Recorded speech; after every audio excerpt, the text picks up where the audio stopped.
Hey class, let's continue reading the 7 Habits of Highly Effective Teens. I don't know about you, but when I break a routine, it's kind of hard to get back to it. So we stopped on page 16 at paradigms of others. So let's look at that. We have paradigms not only about ourselves, but also about other people. And they can be out of whack too.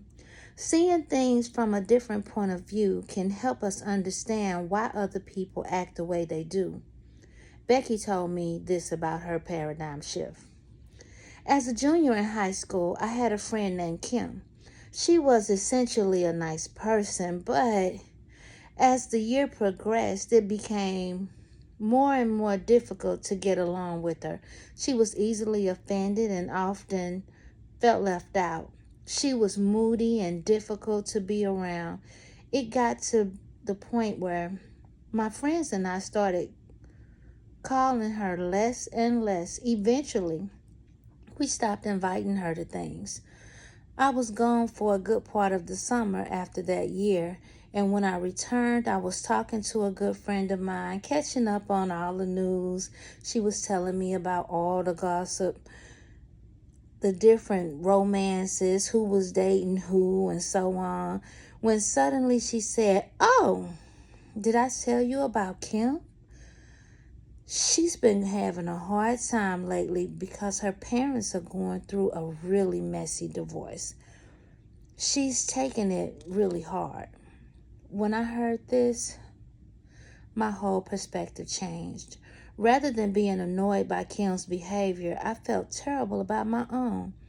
I felt I had deserted her in her time of need. Just by knowing that one little bit of information, my whole attitude toward her changed. It was really an eye-opening experience. And to think that all it took to change Becky's paradigm was a smidgen of new information. We too often judge people without having all the facts. Monica had a similar experience. I used to live in California where I had a lot of good friends. I didn't care about anybody new because I already had my friends, and I thought that new people should deal with it in their own way. Then, when I moved, I was the new kid and wished someone would care about me and make me part of their group of friends. I see things in a very different way now. I know what it feels like to not have any friends. Seeing things from another point of view can make all the difference in our attitude towards others. I bet Monica will never treat new kids on the block the same way again. Oh, wow, paradigm shift.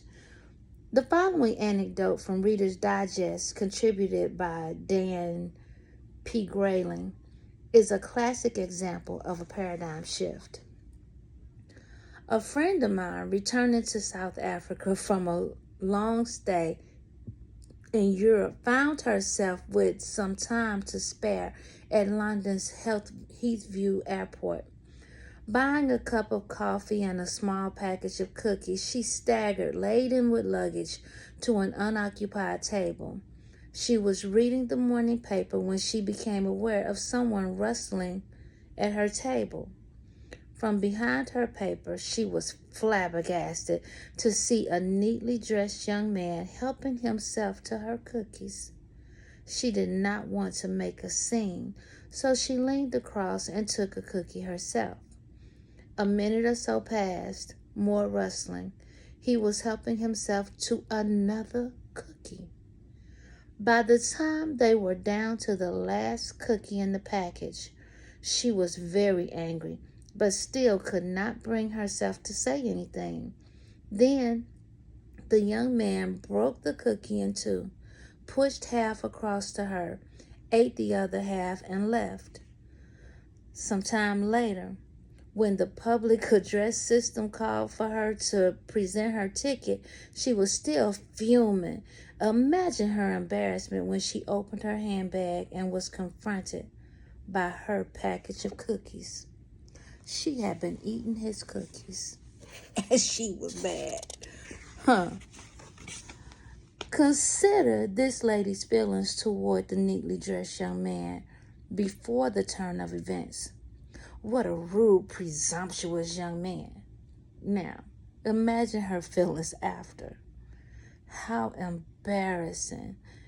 How kind of him to share his last cookie with me. So, what's the point? It's simply this.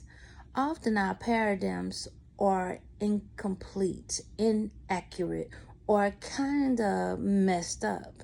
We shouldn't be so quick to judge, label, or form rigid opinions of others, or of ourselves for that matter. From a limited point of view, it's hard to see the whole picture or have all the facts. In addition, we should open our minds and hearts to new information, ideas, and points of view. We should be willing to change our paradigms, and when it becomes clear that they're wrong, it is obvious that if you want to make a big change in your life, change your lens. Everything else will follow. When you really think about it, you'll realize that most of your problems with relationships, self-image, attitude, are the result of a messed up paradigm or two. For instance, if you have a poor relationship with, say, your dad, it's likely that both of you have a warped paradigm of each other. You may think he's being harsh or putting too much pressure on you. He may see you as being spoiled, ungrateful brat. In reality, both of your paradigms are probably incomplete and are holding you back from real communication with each other. As you'll see, this book will change many of your paradigms and hopefully will help you create more accurate and complete ones. So, get ready. Next section, paradigms of life. We don't just have paradigms about ourselves and others. We also have paradigms about the world in general. You can usually tell what your paradigm is by asking yourself a few questions. What is driving force of my life? What do I spend my time thinking about? Who or what are my obsessions? Whatever's the most important to you will become your paradigm, your glasses, or, as I like to call it, your life center.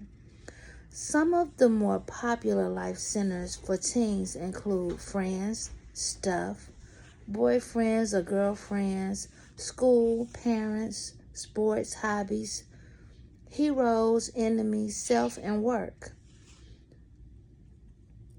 Of course, they each have their good points, but they are all incomplete in one way or another. And, as I'm about to show you, they'll mess you up if you center your life on them.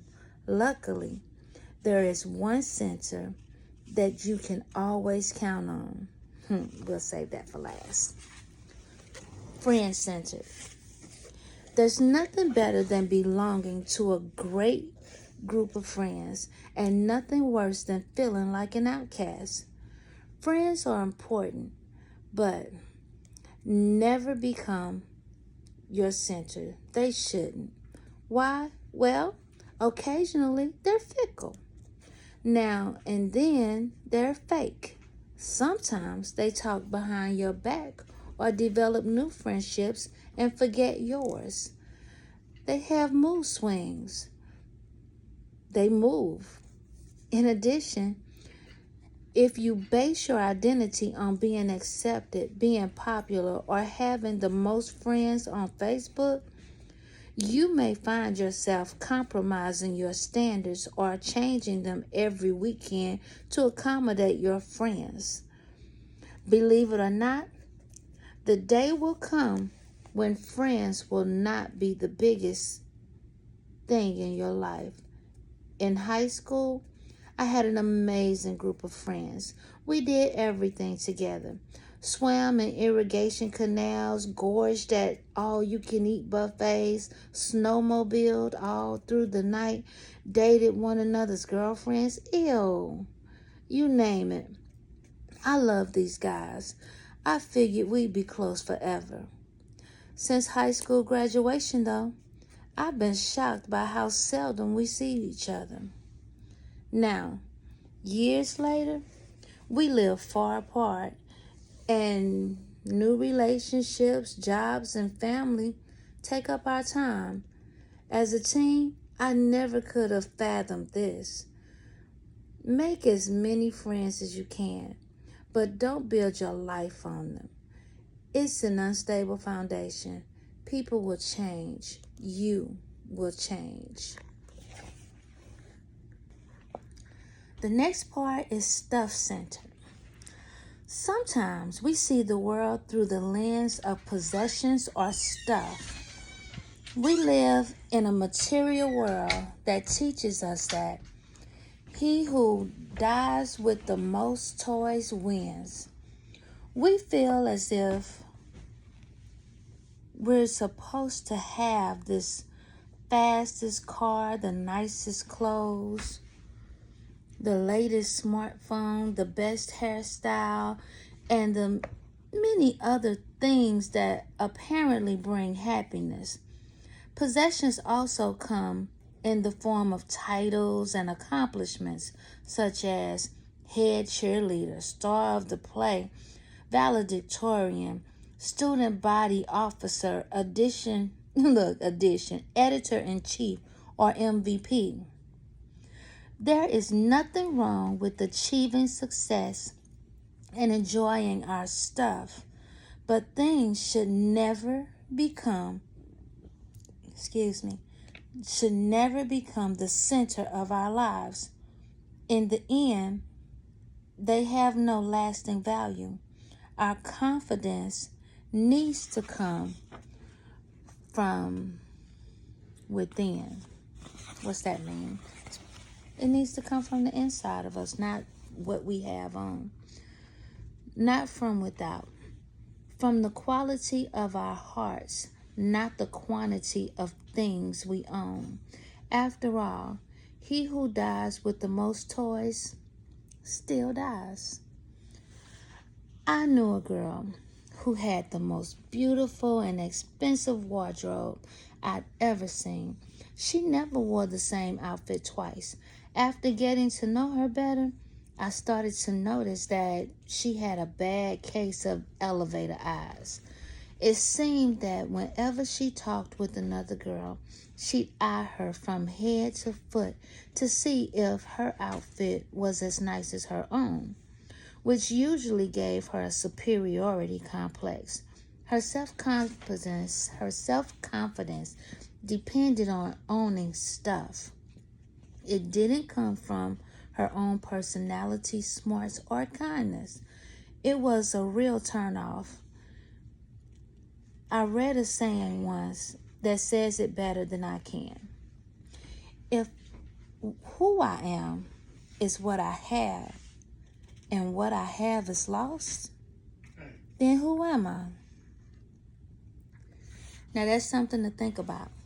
Okay, boyfriends and girlfriends centered. This may be the easiest trap of all to fall into.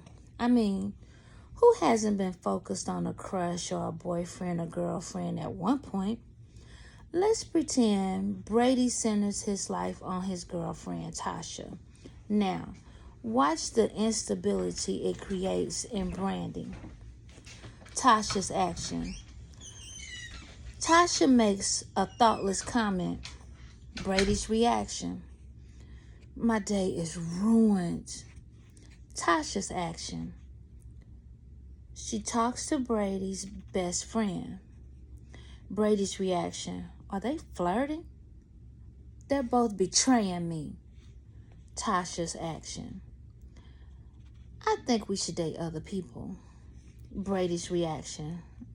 My life is over. You never loved me. The ironic thing is that the more you center your life on someone, the less attractive you become to that person. How's that? Well, first of all, if you centered on someone, you're no longer hard to get. Second, it's irritating when someone builds their entire emotional life around you, since their security comes from you and not from within themselves. They always need to have those sickening, where do we stand talks. Ugh. When I began dating my wife, this ain't me, I ain't got no wife. This is the man who wrote the story.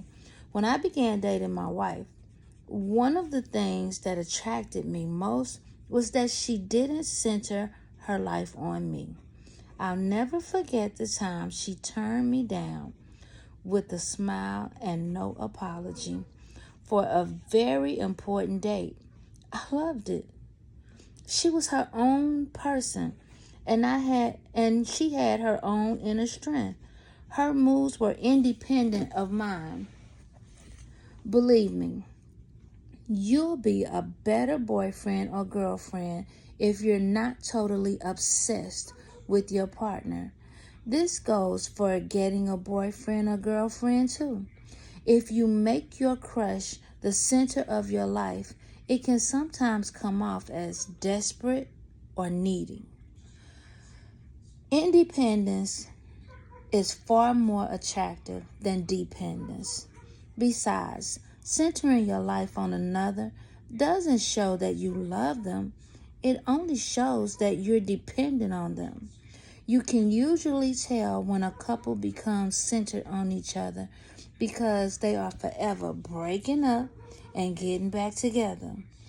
Although their relationship has gone to pot, their emotional lives and identities are so intertwined that they can't let go of each other.